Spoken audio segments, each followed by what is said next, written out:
इस्लामाबाद में थाना खन्ना के सामने एक्सप्रेसवे पर खौफनाक ट्रैफिक हादसा हुआ। ट्रक ने कार को कुचल दिया। हादसे में 3 नौजवान जाँ भाग, एक शदीद जख्मी। जाँ भाग होने वालों में अब्बास शाह, अब्बास अहमद और साद अहमद शामिल हैं। तीनों नौजवान एक ही गली के रिहायशी थे। अगर आपको ये वीडियो पसंद आई है तो हमारे चैनल को सब्सक्राइब करें और बेल आइकन को प्रेस करें। तो नजर आ रहा है सामने लिखा हुआ है जुल्म मिटने के लिए। 2 चीजों से मिटेगा भाई।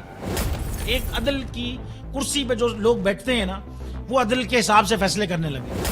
दूसरा, कौम निकल खड़ी है उस जुल्म के खिलाफ, तो जुल्म खत्म हो जाएगा। या इन दोनों में से कोई एक चीज हो जाए या दोनों हो जाए।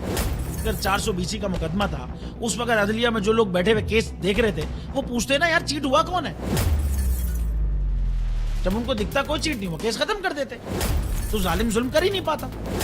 9 जजेस ने नोट बिफोर किया मेरे केस को यार, 1.5 साल चला। शख्सी जमानत का केस, सेम केस इस्लामाबाद में कर दिया। एक ही इल्जाम पे 2 केस हो नहीं सकते भाई। मतलब 60 दिन का वक्त होता है। 102 दिन के बाद मैं जीत गया, केस बरी हो गया। 102 दिन के बाद अपील फाइल की, एक्सेप्ट कर ली। नहीं करते ना एक्सेप्ट, खत्म हो जाता ना जुल्म यार। भरी अदालत में मुझे बरी कर दिया, फिर पता नहीं क्या हुआ। 2.5 घंटे बाद का नोट बिफोर, मैं नहीं सुनता ये केस।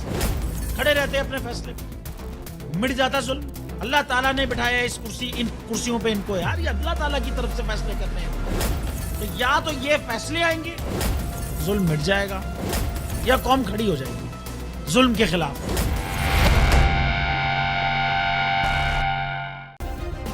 सब्सक्राइब करें और बेल दबाएं ताकि कोई खबर रह न जाए।